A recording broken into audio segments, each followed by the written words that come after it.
செய்து அறுவடை செய்து நான் தான் படி அளப்பேன் அப்படி என்று சிவனுக்கு பார்வதிக்கு வாக்குவாதம் ஏற்பட்டது. அப்போ சிவபெருமான் பார்த்தார், அடியே உமையவளே, படி அளக்கும் தொழில் என்னுடைய வேலை. ஆமா, உன்னுடைய வேலை என்ன? யானை முதல் எறும்புக்கடை 84 லட்சம் ஜீவபேதங்களுக்கு நீ சத்தியம் கொடுக்கிற வேலை. உன் வேலை என்னமோ அதை பார்த்துக்கொள் என்று சொன்னார். உமையவள் என்ன சொன்னால், முடியாது, நானும் தான் படி அளப்பேன் என்று சொல்ல சிவபெருமானுக்கு பாவம் வந்தது. நெற்றிக்கண்ணு திறந்து எரிக்கென நினைத்தார். பார்வதி தேவி பார்த்தார், ஐயோ, நம் கணவராய சிவபெருமான் நெற்றிக்கண்ணை திறந்து எரித்து விடுவார் அப்படி என்று பூமிக்கடியிலே ஒரு வட்ட பாறை, அந்த பாறையின் அடியிலே சக்தியான உமாமகேஸ்வரி பார்வதி தேவி ஒளிந்து கொண்டார். ஆமா, அப்போ அந்த சிவனுடைய நெற்றியில் இருக்கிற தீப்பொறியானது அந்த பாறையின் மீது பட பரமன் அருளால் அந்த பாறையின் வழியாக பரமகேது அரக்கனாக பிறந்தாய். கேள்வர்களை நெய்வடிகள் என்றால் கேட்பாருக்கு என்ன மதியா? உண்மையா பொய்யா? 33 கோடி தேவன் அனைவற்ற பேர்களுக்குமே தெரியும் நான் பிறந்தவர்களாது. நான் எப்படி அதாவது வர வாங்கினேன், நான் எப்படி ஆட்சி பரிமாணம் செய்யறேன், அழிவென்பது எப்படி நேரும்? சிவனிடத்துல வரம் கேட்டாய் என்னவென்று?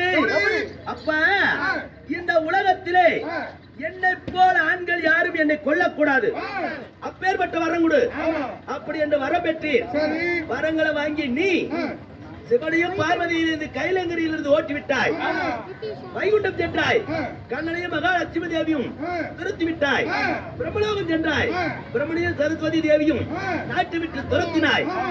இந்த 3 உலகத்தையும் நானே வல்லவன், என்னை யாரும் கொல்ல முடியாது என்று அகந்தையோடு இருக்கிற அடே பரமகேது, ஒரு ஆண்கள் கையில தானே அழிவில்லைன்னு வருவாங்களே, ஒரு பெண்ணானவள் நான் சமீபத்து மாரியம்மனாக பிறந்திருக்கிறேன் உன்னை கொள்வதற்காகவே. கேடு கட்டவளே, காலோடு சுரஞ்சி ஒரு கம்மநாட்டி பொம்பளை இருந்திருந்து நீ என்னை கொள்வதண்டா? இதுவெல்லாம் நடக்கிற காரியம். எங்கிருந்து பேசுறானுங்க? எங்கிருந்து? அந்த அக்கறை கும்பத்துக்குள்ள, அந்த கம்பத்துக்கு பக்கத்துல ஒரு கொம்பு இருக்குது இல்ல, அதுக்குள்ள அதுக்கு உரசி கூட என்னை கொல்ல பிறந்தவள். ஆமா, உண்மையிலேயே என்ன கொல்ல பிறந்தவங்க கம்பத்தா இருக்கிறாளா? இந்த திருச்சூலம் தான் கம்பம். இந்த கம்பம் யாரு? என் கணவராகிய சிவபெருமான். இந்த கம்பத்தை தொட்ட நீ உலகத்தில் இல்ல. அப்படியா? பார்க்கலாம், அப்படியே பார்க்கலாம். கொல்ல பிறந்தவன் கட்டாக இருந்தால் வெளிப்பட்டே தீர வேண்டும். அவளையும் பார்க்கிறேன்.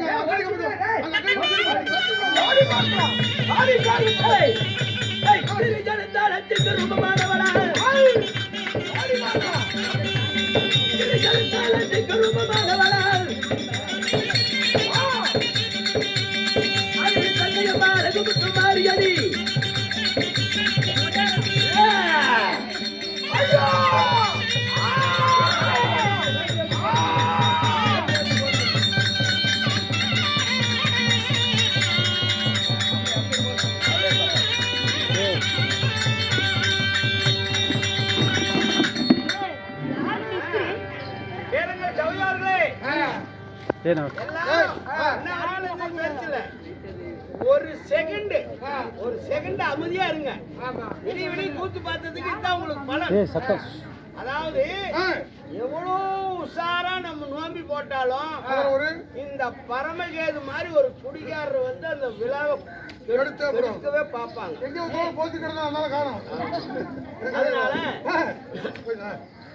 பரமனுடைய நெத்தி வேர்வையில அக்கினி சுவாலயத்துல பிறந்த ஒருவர். அதனால இந்த பரமகேதனை மடித்தார்கள். சக்தி மடிச்சிட்டா. இவர் வந்து 4ஆம் பதி நேரடியா சிவபதியே போறாரு. சிவனடி சேர்றதுன்னா சாதாரணமான வேலை இல்ல. அப்படிப்பட்ட சிவனடி சேர்றவங்கள தொட்டு கும்பிட்டு கையில் உள்ள காணிக்கை போட்டு எங்களுக்கு எந்த விதமான இடையூறும் இல்லாமபடிக்கு சிவனிடத்துல வர வாங்கி கொடு அப்படின்னு உங்க கோரிக்கை வச்சு கும்பிடுங்க. இன்னொரு முக்கிய காரணம் என்னன்னா, மாரியா நோம்பியில 15 நாளைக்கு ஏன் கம்பம் போடுறாங்க? ஏன் இந்த கம்பத்தை புடிங்கிட்டு போய் கிணத்துலயோ குளத்திலயோ ஏன் போடுறாங்க? இந்த விவரம் தெரியுமா? அதாவது அழைத்து 15 நாளைக்கு இந்த திருச்சூல கம்பமா நிக்கிறது சிவபெருமா. ஆமா, தன்னுடைய புருஷன் தான் மாரியாய்க்கு முன்னாடி 3 கெவையா நிக்கிறாரு, அது சிவபெருமா. இந்த சிவபெருமா மாரியாவை போட்டாங்க. அப்ப அதாவது மாரியம்மா சொல்றா, சுவாமி வாங்க சந்தைக்கு போய் நீங்க செலவு பண்ணிட்டு வாங்க அப்படிங்கிற மாரியாய். யாரு? புருஷன்கிட்ட, சிவபெருமாங்கிட்ட செலவு தானே பண்ணணும், நான் பண்ணிட்டு வர்றேன் அப்படின்னு கையில 1000 ரூபாய் பணத்தை கொடுத்து நீ செலவு பண்ணிட்டு வாங்கன்னு புருஷன் முன்ன அனுப்புது இந்த அம்மா. இவர் போறாரு, கையில இந்த 1000 ரூபாயில செலவு பண்றாரு. பத்தல பணம். ஆமா, பணம் பத்தல. செலவு அதிகமா வாங்கலாம்னு ஆசை, செலவு வாங்குறதுக்கு கையில காசு இல்ல. ஆனா செலவு கம்மியா இருக்குது, பணம் செலவாயிடுச்சு. செலவு கம்மியா வர்றாரு, கொண்டுகிட்டு வீட்டுக்கு வந்தாரு. மாரியா நம்பியில வந்த உடனே மாரியா கிட்ட கொடுக்குறாரு, சாமி 1000 ரூபாய் கொண்டுட்டு போனீங்களே, செலவு கம்மியா இருக்குது, பணமும் இல்லங்கிறீங்க, ஏன் அப்படிங்கிறாரு. என்னால வாங்க முடியல அப்படிங்கிறாரு. அப்பதான் இந்த அம்மா மாரியம்மா பேசுது, புத்தி இல்ல மனுஷா, நீ எப்படி பிழைக்க போற? அறிவு இருந்தா இந்த மாதிரி செய்வியா? நீ எப்படி ஒரு குடும்பத்தை காப்பாத்துவ அப்படின்னு மாரியாய் வந்து சிவபெருமான பேசுது. அப்ப சிவனுக்கு கோவம் வருது, ஏண்டி ஆம்பளை விட நீ பொம்பளை பெரிய கெட்டிக்காரியா? நீ போய் சந்தை செலவு பண்ணிட்டு வா, நான் பண்ணனது கம்மியா போச்சு, நீ போய் உண்டுல பண்ணிட்டு வா அப்படின்னு இந்த மாரியாய் என்ன பண்ணுது. சரி, புருஷனத்தான் அதிகமா காசு கொண்டுட்டு போய் செலவு கம்மியா பண்ணிட்டு வந்துட்டாரு பேசணும், நாம குறைந்த காசை நிறைய செலவு பண்றோம் அப்படின்னு இந்த மாரியா என்ன பண்ணுது. மஞ்சள் புடவை எடுத்து கட்டி ஒரு கூடை எடுத்து வேப்பந்தலை உருவி போட்டுக்கிட்டு இந்த அம்மா போகுது, ஒவ்வொரு கடைக்கா போகுது. ஆமா, தட்டத்தை எடுத்துக்குது. மாரியாய் போய் ஒரு கடையில் நின்ன உடனே அந்த கூடையில எல்லாம் காயெல்லாம் அள்ளி போடுறாங்க. அந்த நீரும் வேப்பந்தலை தான் கொடுக்குது. இந்த அம்மா கொண்டுகிட்டு போன 10 ரூபாயும் மீதி செலவும் கூட நிறைய நம்பிருச்சு. கொண்டுட்டு இருந்த அம்மா வைக்குது. அப்ப பார்த்தா, சாமி பாத்தியா, நான் கொண்டுகிட்டு போன 10 ரூபா அப்படியே இருக்குது, நான் கொண்டு போனது என்ன?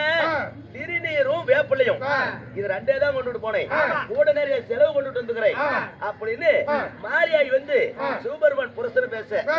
அப்பதான் சிவபெருமான கோவம் வந்துருச்சு, அது என்னோட நீ கெட்டிக்காரியா, இனிமே உன் முகத்துல முடிக்க மாட்டேன், உன்னோட இருக்க மாட்டேன் அப்படின்னு இந்த சிவபெருமான் கோவிச்சிட்டு போய் தான் இந்த கம்மமானது போய் கிணத்துலயோ ஆத்திரையோ விடுவது. ஆமா, இந்த மாரியாய் சந்தைக்கு போறதும் இந்த மாரியாய் மாரிமுத்து கூட எடுத்துட்டு போறது, இந்த சந்தைக்கு போறதுக்கு தான் காரணம். இந்த கம்பமானது சிவபெருமா கோச்சிட்டு போய் ஆத்துல விழுந்துடுறாரு. அதனாலதான் நோம்பி முடிஞ்ச உடனே பூச்சாட்டுல இந்த கம்பத்தை பிடிக்கிட்டு போய் கிணத்துலயோ ஆத்திரையோ போடுறது. போட்டு மறுபடியும்